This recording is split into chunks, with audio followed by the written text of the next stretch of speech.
Are both genders equal in God's eyes? Is God sexist?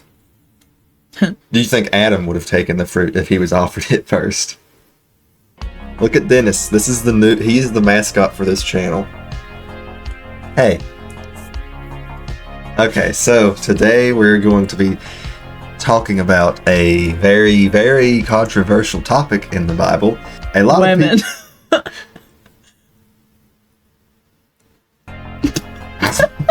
Okay, so we're going to be talking about a very controversial topic today, ladies and gentlemen.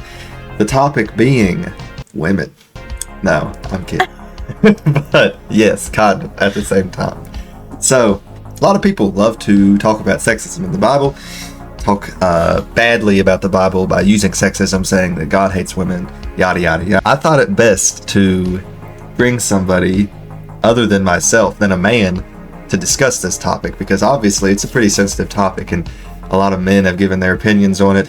So I decided to bring a woman to talk about this. I chose the best woman that I know, which is, of course, my beautiful wife. This is Emma. Her name is Emma. She is my wife. Just said that. And today she is going to be discussing sexism in the Bible. She's very knowledgeable. She's very smart about everything, especially the Bible, though. She knows her stuff, and she has taught me a lot. So I thought it best to bring her on to discuss this very sensitive topic. And I'm going to be asking her questions. I have wrote down a bunch of questions on my phone, some common questions and things like that I will be asking her today in a podcast style video, I guess. I don't know. I've never done one of these before. What? There's a fly. There's a bug. A moth? Oh, why? It's a bug. What the heck? Bro? They came in for the conversation. This is not... No. Anyways, everybody. And if I have questions that I didn't ask, or we didn't discuss things that you're, questions about, drop it down below in the comments. We'll try to give you a response. The best response that we can. And if you enjoy this style of video, also let us know. Like the video and subscribe. And let us know if you like this style of video. We'll do more videos together like this. So let's go ahead and get in. I guess we've done enough introduction. The first question that I have for you, don't cheat. I saw you looking down. Sorry. She looked down. She does not know the questions. She does not know the questions that I've written. The first question that I have for you, okay? Very simple one. It's the one that everybody asks. Is the Bible sexist? What's your response to that? No. No. Obviously. Now, no. Bro, this moth is like... This moth keeps... So, is the Bible sexist? No. No. Okay. Now, let's talk about why. Why is the Bible not sexist? Okay, so an example being in, Paul talks about women not being able to preach. Paul talks about a lot of things with women. In the Old Testament, women are looked at as less than men in ways, and just all kinds of stuff like that. Let's stop there. Okay, first thing you mentioned, Paul. Okay. That's the ones that everyone likes to bring up. It's just, what Paul said. Okay. Paul was writing to specific churches that were having issues. We were in very early stages of Christianity. There was a lot of gray area. People didn't really know how to act. And so Paul said, no woman should be teaching. Why women shouldn't be teaching is because in their culture, Jewish culture, women didn't go to school. They didn't learn Torah. They didn't learn anything. Most of them didn't know how to read. So they were in no position to be teaching other people in a more educational sense. Now, there were women, say like Mary Magdalene, who was close to Jesus. I feel like she would have been fit to teach, just repeating what Jesus was teaching. But Paul wasn't writing about Mary Magdalene. He was writing to specific churches. Also, specifically, I think it was the Church of Corinth, where he said that in 1st and 2nd Corinthians that women should be silent in the church. Well, that was because they were being disruptive. Because Jesus actually came in and kind of gave women this new, he made us equal, essentially. Because if you think about it, if you read all the Gospels, Jesus never talks about specifically women in ministry. He doesn't address it. He just talks about marriage. and adultery and things like that. And he never specifically says, oh, I wouldn't let a woman minister. And he had disciples who were women, and Mary Magdalene being one of them. And so it's like, well, if it wasn't that big of a deal to Jesus, then I don't really think, if Jesus wasn't sexist, the Bible is not sexist at all. The Bible is not sexist.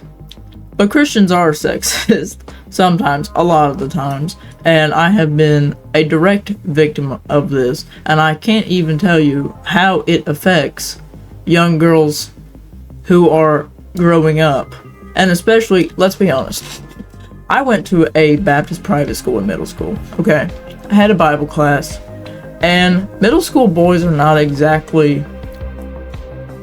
the diamonds of the earth, okay? They are mean. They're going to bully everyone pretty much no matter what. And if you give them a rock, they're going to pelt it at your forehead, okay? So you know what this Bible teacher did, Baptist Bible teacher. Nothing against Baptists. I'm just saying this is my experience.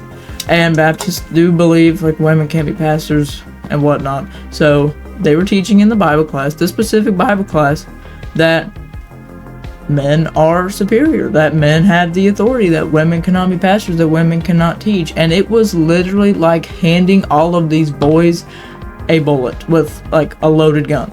Like they now had something to shoot at all of us girls. And so at the lunch table, it's like, oh, we're better than you all. We are so much better. You all can't teach. You all can't preach. You're less than us. We're better. Do you know how hard that is? Like, growing up having to hear that, like, it kind of pushes a lot of women away from their religion. I can't tell you how many women I've talked to who won't become Christian just because they say that all religions, including Christianity, see women as second-class citizens. I hear that all the time because Christians are sexist. Christians, not the Bible, not Jesus, God. Not we Bible, have twisted not God. It. I made a video, a short on just being kind to people. How twisted us Christians have twisted crap. As Christians, we have made Christianity, we have skewed it to the point where it is not what it was originally intended to be. We don't portray Jesus well. Yes, we portray Jesus. Yeah. Like, people that see, like you said, Christians are sexist. There are so many Christians that will, like, belittle women because they think the Bible gives them the right to. That's not at all what it was supposed to be. So if you want to say that Christianity and that God and Jesus and all of that are sexist, that's not true. You've had a wrong portrayal of the Bible and of God by a human that has probably said something along those lines. Now, the people who are doing this won't think that it's them because they'll say, oh, I'm not sexist, because we're putting a label on it. If you think that women are any less than a man, or that the Bible insinuates that, we're talking about you. That's what we're talking about. Because it's very damaging. Like, it's not love at all. And at the end of the day, like, if you are so caught up on the rules of Christianity and not love and the simple commandments that Jesus gave us, love God with all your heart, soul, mind, and strength. Love your neighbor as yourself, including women. Love your neighbor. Love your neighbor's women as yourself. And just, you know, the basic commandments that he gives. Like, if you are treating anyone inferior in any way, just know you're not doing what Jesus did. And you are not portraying him well. Women were made for men just as much as man was made for women. Yeah. You know, that's why God made both genders. He didn't just make a man, he didn't just make a woman, he made them both for each other. A man's stronger in certain areas that a woman's weaker in, a woman's stronger in certain areas that a man is weaker than. And I think that's the basic idea. We are equal in the sense of our souls and how God looks at us. But to be fair, in our physical senses, we're not equal, obviously. Women are not equal to men in physical senses and in emotional senses. Yeah. But that's not a bad thing. Because our bodies were made for different things. Exactly. Physically. You're made to carry... I can't carry a baby. I can't carry a baby. I can make a man. He can't. Exactly. If Jesus is not sexist, the Bible is not sexist. And he was not sexist. He'd allowed girls to follow him. He never spoke and said... You know, he never taught that women cannot preach, that women cannot teach. He never said women are inferior, that men are superior, men are the leaders. He never spoke on that. He just talked about marriage. And I want to jump in too and go back to Paul, because we don't want to discredit the writings that Paul gave. No. Not by any means. What she's saying is that you have to look at the time. You have to look at the culture that he was writing to. Like you said this. I mean, Paul was writing to certain churches where women at times could disrupt the church. That was in certain scenarios what he was writing about. That's what they were doing, and he was trying to correct it. So we're not discrediting Paul at all. We're saying you got to look in context. And a lot of people like to say, "Oh, Christians, they love to. It's the perfect word of God until something." That's not at all. We look at the context in history. At every single historical document that we read, we have to look at the context. The Bible is no different. I made a video on it. But yeah, we're not discrediting Paul. We're just saying. So, yes. Paul was very credible. Yes. He was helping these churches figure out, like, how to be a church, because they hadn't done that before. They were used to their Jewish traditions. Yeah. If Paul's taught not to let women preach in church at that time because they weren't as well educated as the men in that time. And in today's time, it's a little different. Everybody has the same ability and the same opportunities to learn. And let's also discuss this too, because we discussed this about women actually being head pastors. I was wondering if you were going to go there. I was going to go there, yeah. Yeah. In today's world. I think it's a sin for a woman to be a head pastor? No. I grew up in a church that was led by a head pastor who was female. And it was still very spirit-led. It was a great environment. I remember it. But what I see most often now, and just kind of a rule of just the patterns of how women are. I think women are more prone to deceit, and we are more meant to be led, like, on a more relational level. Like, in terms of husband and wife, I feel like it's not sexist for your husband to be the leader of the family. He should be. Like, we were not created for that position. And so I think it gets messy when you have a lead pastor who is a female, because that creates a weird dynamic with her marriage, because I would think that you would need her to be married. It says, like, Paul talks about the requirements for a man to be a leader in the church. Like, he needs to have one wife and children that he can manage and control. Otherwise, he won't be able to lead the church. So if you have a female head pastor, she should be married. But then if she's leading the church, but then also needs to be led by her husband at home, that's just kind of an awkward dynamic, And, women are a little bit, like, we're more emotional, which is a pro.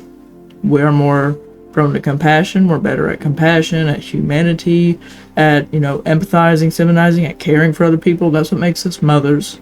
Men don't necessarily have that, so that's a pro for us. And but you also stated that it's easier to have a relationship with God as a woman, where you are more compassionate as compared to us men.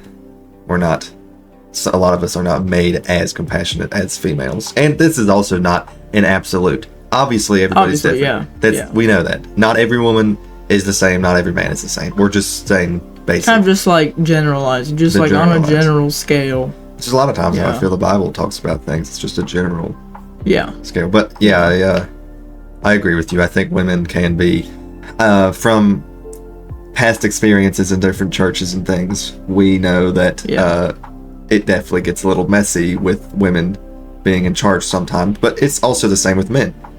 We're not saying it's just women that it gets messy. Yeah. But because I've had a lot of situations with head pastors doing bad things, and they were men. And I've seen churches where there were female head pastors who were definitely, fault, like, not teaching true teaching, false teaching, essentially. I mean, just not living the way they should. And so I think it's kind of just a slippery slope. I feel like I don't think it's, like, sinful, because I don't think it's a sin to have a woman as a head pastor. I mean, let's talk, if you want to go Old Testament, Deborah, she was a judge of Israel. If God allowed a female to be the judge of his entire nation of people, I don't think he's going to have a problem with a female being a head pastor.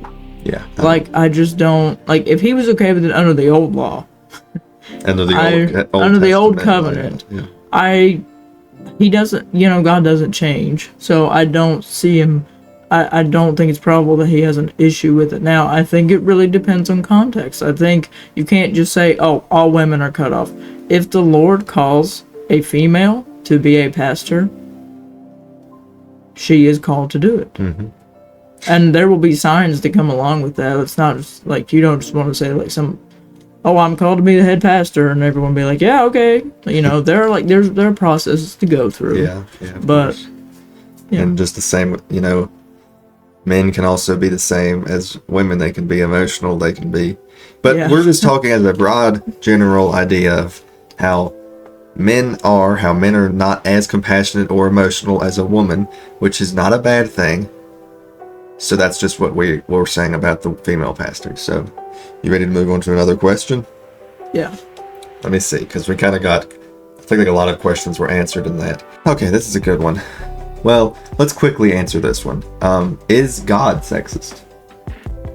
No. Jesus wasn't sexist. I already Which said that. I was kind of leading into the thing with Deborah with that. Which you already stated. Deborah was a judge of Israel. Yeah. God made her a judge. That's like the highest thing at that time. So obviously God is not sexist. Are both genders equal in God's eyes? Equal. Are both genders equal? Yeah. He made them male and female. They are of equal value. Yes. We have different roles, but we are still equal. There is not superior. There is not inferior. A woman was made from man, but she is not any less human. She was like, females were like still made in the image of God. He made them male and female. We are equal. But at the same time, a man is also called to be the lead of the woman in a household. Does that make him better? Jesus says the last will be first. That's true. I don't think no. It depends on what you're calling equality. What like is this on a social level, on a moral level, on a spiritual level? What type of equality? I didn't really think that. I didn't think that far. Yeah, because you have to think about that part. Socially, we have not always been equal, but that has been of human doing. Yes, that is not God's doing. That's not God's doing. No. But people have used what Paul has said, and have said, "Oh, God is sexist. Females were made from males, so they are inferior." So they have used the Bible to justify the social inequality, which is wrong. And spiritually and morally, God judges male and female the exact same way. We both have a soul. We are both capable of sin. We are both capable of being saved. And the only difference between us is our physical beings. That is the only difference. And that kind of instigates a type of role that we are to play. In a way, I could say, you could probably argue that makes our souls a little bit different just because of our different callings, and that gets into a whole thing. Like, I don't think so. I don't think that makes our souls any different because of what our physical aspects are. Our soul's different in that the type of spiritual life that we would lead. But honestly, that's different as to everybody. So I don't think it's your gender that makes your soul different. I think it's you. So. Yeah, it's you, how God creates you. But yeah, God judges us all the same. And so yeah, so there's nobody that you're. No, we just play different roles. Men are here to, they are the leaders. They are the strong men. They are supposed to do the heavy lifting and lead. And women are mothers. We create men, and we create people. I came from my mom, so yeah, everyone comes from a woman. That's something that I think too many men kind of overlook whenever they're trying to be sexist. I'm like, you started from a woman, so why are you being sexist against women when you have a mom that you wouldn't be here if it wasn't you wouldn't even exist. And I think that's part of why God made it that way. And that's to slim down that ego a little bit. But I'm strong man, but I came from a woman. Well, that's kind of funny, isn't it? You wouldn't be here if it wasn't for a woman. Exactly. That is kind of funny. I never thought of it that way. Yeah. God probably did do that for that. That's actually a really, really funny point. Yeah. Never thought of that. No man, they want to think they're better, but no man would exist without a woman. So, a lot of people talk about, I don't really know why I put this one on here, to be honest with you. Don't look. I'm not. Look, I can't even read it. She's cheating, bro. But there's a lot of these that we've already answered. But this one is an interesting one. I feel like it kind of goes in the same thing with females being a pastor, but can women be missionaries? Yes. Okay. Yes. I saw that on Google. I looked up questions about sexism in the Bible. That's where I got a few of these, and that was one of them. And looking at it, I'm like, I don't even know why I put that. That's kind of a silly question, obviously. Yeah. Like, I think I don't even know if we really need, like, you can go into it. I mean, in James, it talks about how pure and I don't remember what chapter. Is it James? Like, I don't know what you're talking about. You made a verse. Pure and undefiled religion is to take care. Oh, I did make a video on that. Widows and orphans. Yeah. Who is the perfect person to take care of an orphan? A woman. Oh, yeah, that's fair. Now, widows can be men or women, but in this context, usually in the Old Testament, men can take care of widows. Yeah. Yeah, can take care of. Yeah. So, like, if you think about it, there's a role for men to take care of the widows, and there's even the women too take care of widows too, and men and women. And men can also take care of the orphan. I mean, it's just both back and forth. But in the context, it's just like I feel like it gives one for each. Kind of. In the general sense, women can take care of kid, man can take care of woman. Yeah. I feel like that's kind of, but like, these are not absolutes. Again, we're going to say these are not absolutes. I have a better example. Here's her better example. The woman at the well. The woman. She was the first missionary. Honestly, if you think about it. Jesus revealed himself to her first. She was the first person that he revealed himself as the Messiah to. It was a woman. Interesting comparison. It was the woman at the well. And she was a Samaritan. The Jews hated the Samaritans. What did she do when she heard the good news? She ran into the village and told everybody, and almost the whole town converted and believed in Jesus. She was the first missionary. He used a woman. Entire town almost. Yes. That's insane to think. And she was the first one that he revealed himself to. He didn't reveal himself to Peter or John or any of his disciples. A heathen foreigner who was hurt. Several husbands, one of the most pained women. She was misunderstood, by the way. A lot of people take her as an adulterous woman, but you gotta think, back at that time, it was only a man who could divorce a woman. So if she had been with 5 different men, that means she had gotten married 5 times, and every single one of those men rejected her and divorced her, because she wasn't able to be the person who decided that. She was rejected over and over and over again. She was hurt, and she was the one that Jesus went to first. He gave hope to her, and he said, don't worry, I know that you're in this awful situation, but I'm the Messiah, and I'm here for you too, not just the Jews. And she was so ecstatic. She was the first missionary, and a whole town believed in Jesus because of her. I like that. Yeah. Okay, so we're kind of coming to the end now. So I just wanted to ask some opinionated questions, I guess. I don't really know if you could give an actual answer to this without having an opinion. This is just an opinion question, just a little fun thing. So the first one being, would Eve have taken the fruit if Adam was around? In the Garden of Eden, would Eve, if Adam was there, right beside her when the serpent was tempting her, would Adam have not let Eve take the fruit? Would she have taken it still, do you think? This is just an opinion. This is not like anything. This is just for fun. Yeah, I don't think we can know, but I feel like it's very probable that she wouldn't have. But the whole idea that she wouldn't have eaten the fruit. If Adam was there, because they were together, why was it that moment? The tree was there the whole time, but they were all together. So the moment that she was alone is when the serpent the moment she was tempted her, the moment she was alone. And so that also speaks volumes about the importance, how male and female should not be separated. Like, we are meant for each other. Like, you know, we help each other, we protect each other, and that's the we each have our own thing to help the other gender. Right. That's the whole purpose of the two genders. Right. Yeah. And it's just like the devil kind of, he knows that when you're alone, that you are more Easily attackable. Yeah.